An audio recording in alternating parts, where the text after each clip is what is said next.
Hello everyone. तो इस video में हम क्लास 10 इकोनॉमिक्स का एक बहुत अच्छा चैप्टर मनी एंड क्रेडिट के क्वेश्चन आंसर हम पढ़ेंगे।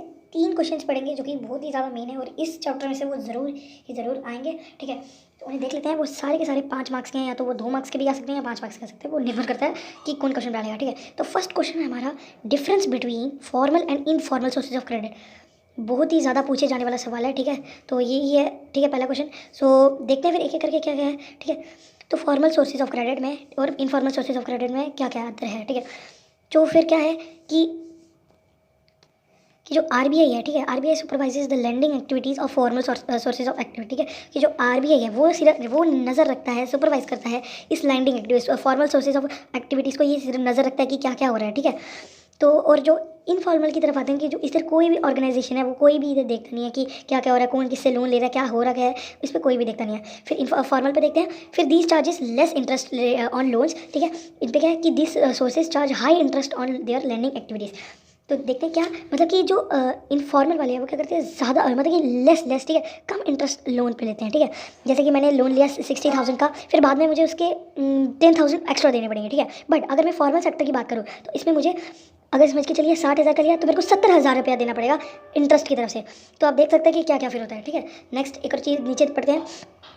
These sources do not pressurize borrow nor impose any unfair condition on them। ठीक है, फिर जो फॉर्मल है वो क्या करता है कि जो ये किसी को भी प्रेशराइज नहीं करता। ठीक है, और ना ही किसी को इम्पोज करता है, किसी भी बॉर्वर को। ठीक है, और उसकी कोई भी अनफेयर कंडीशन ऑन देम। ठीक है, फिर जो सोर्सेज हैं, ठीक है, the sources impose their own condition. ठीक है, तो जो बॉर्वर खुद है वो अपने आप को इस तकलीफ में डाल देता है, ढकोल देता है, फिर उसी टाइम पे वो उसको उस नीड को वो कभी फुलफिल ही नहीं करता जिसने लोन लिया। ठीक है, हमने ऊपर जो अभी पढ़ा। ठीक है, क्या क्या होता है। नेक्स्ट है कि जो the lending activities are concentrated around the social wellbeing of each individual in the society. ठीक है, तो हर किसी व्यक्ति को पता होना चाहिए कि इस बैंक के क्या क्या नुकसान है, क्या क्या अच्छे फ़ायदे हैं। ठीक है, और हर एक ईच इंडिविजुअल कैन इस पर अच्छी चीज़ होनी चाहिए। ठीक है, हर चीज़ किसी के बारे में पता चले, और यही चाहता है कि हर कोई अच्छे से रहे, कोई जीवन व्यतीत करे। ठीक है, तो इनफॉर्मल की तरफ कोई भी इतना ज़्यादा जाए ना। तो मेकिंग प्रॉफिट, ठीक है, ये प्रॉफिट है। Profit is the only aim of lending activities in informal sources of credit. तो सिर्फ अपना प्रॉफिट चाहते हैं ये। ठीक है, आपको लोन देंगे, ये चाहते हैं कि आप इनसे लोन लो और आपको दे भी देंगे ये, बट आपसे जो इंटरेस्ट लिया जाएगा वो इतना हाई होगा कि आप उसे खुद ही भर ही नहीं पाओगे। ठीक है, ये ऐसा काम करते हैं। ठीक है, तो ये थे हमारे कुछ पॉइंट्स। तो इसमें इंक्लूड कौन कौन होता है। ठीक है, तो इसमें इंक्लूड कौन कौन होता है पहले वो देख लेते हैं। इसमें इंक्लूड होते हैं फॉर्मल में होते हैं बैंक्स होते हैं। ठीक है, बैंक्स होते हैं और कॉपरेटिव्स होते हैं। ठीक है, कॉपरेटिव्स होते हैं। ओके, और इसमें कौन होते हैं, इसमें होते हैं एक तो मनी लैंडर्स। ठीक है, मनी लैंडर्स होते हैं, एक तो फ्रेंड्स होते हैं, एक रिलेटिव्स, एक ट्रेडर्स, और भी बहुत ज़्यादा। ठीक है, तो ये इनमें चार्ज होते हैं। तो बढ़ते हैं फिर नेक्स्ट क्वेश्चन की तरफ।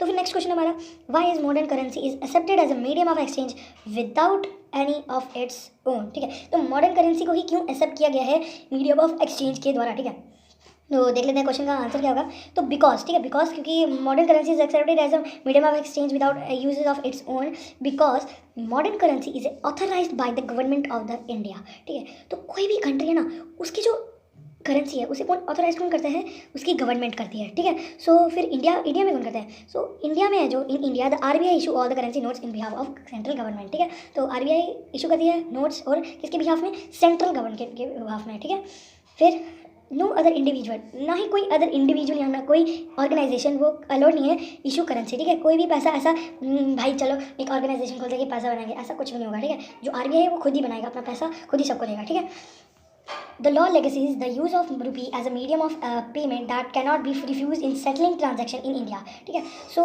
जो लॉ है वो लेगेसीज करता है क्या कि जो यूज़ है रुपीज़ का वो क्या होना चाहिए, एक मीडियम ऑफ पेमेंट होना चाहिए जो कि किसी से भी रिफ्यूज़ ना किया जाए कभी अगर कोई ट्रांजेक्शन हो रहा है इंडिया में तो। ठीक है, आई होप आप सब दिमाग में ये बात क्लियर हो रही है। लास्ट 5th पॉइंट है, नो इंडिविजुअल इन इंडिया, कोई भी व्यक्ति इंडिया में can legally refuse a payment made in rupees. ठीक है, refuse made payment in rupees. तो कोई भी व्यक्ति है जो इंडिया में है वो कोई भी लीगली रिफ्यूज़ नहीं कर सकता क्या पेमेंट को जो कि बनी है इन इंडिया रुपीज़। ठीक है, तो ये था हमारा सेकंड क्वेश्चन। तो चलिए बढ़ते हैं थर्ड क्वेश्चन की तरफ। तो पहले मैं आपको बता दूं कि इस क्वेश्चन में हमने क्या पढ़ा कि जो मॉडर्न करेंसी है उसे क्यों एक्सेप्ट किया जाता है एक मीडियम ऑफ एक्सचेंज के लिए। ठीक है, सो नेक्स्ट टॉपिक है हमारा सेल्फ हेल्प ग्रुप। इसके भी बहुत सारे क्वेश्चन आते हैं। So self help group SHGS। ठीक है, ये क्या होता है, और इनफॉर्मल एसोसिएशन। ठीक है, ये फॉर्मल नहीं है। ठीक है, जो कि ये है इनफॉर्मल। ठीक है, बट ये इनफॉर्मल है, बट ये बहुत ही उनसे भी अच्छा है।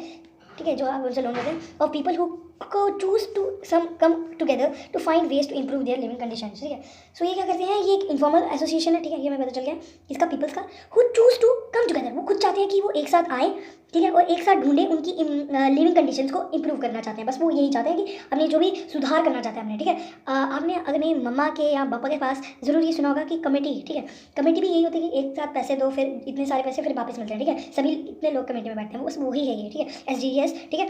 तो इसके मेंबर्स कितने होते हैं, typically SG has 15 to 20 members usually belonging to the one neighbourhood who meet, मतलब ये सारे जो है ना, ये एक ही नेबरहुड से बिलोंग करते हैं, ठीक है, एक ही नेबरहुड से ये बिलोंग करते हैं, पहली बात तो ये। और इसके कितने मेंबर्स होते हैं, 20 से 15 या ज़्यादा भी हो सकते हैं, ठीक है। और ये एक साथ क्या करते हैं, अपनी सेविंग जो है उसे रेगुलरली सेव करते रहते हैं, मतलब उधर जमा करते रहते हैं, ठीक है। फिर सेविंग पर मेंबर वेराइज फ्रॉम 25 to 30, ठीक है, ये तो एक रूरल की बात आ गई है, ठीक है, कि रूरल कितने पैसे दे सकते हैं, ठीक है, बट कुछ लोग 5,000 30,000 इतने भी दे सकते हैं, ठीक है। तो ये तो रूरल कितना कमाता होगा, ये तो ऐसा भी है कि 20-25 से भी या 300 500 इतना भी होता है, ठीक है। तो इससे शुरू होता है और डिपेंड करता है कि और कितना भी बंदा दे सकता है, जो कितना सेव करता है, ठीक है, जो ज़्यादा सेव करता है वो ज़्यादा देता होगा, ठीक है।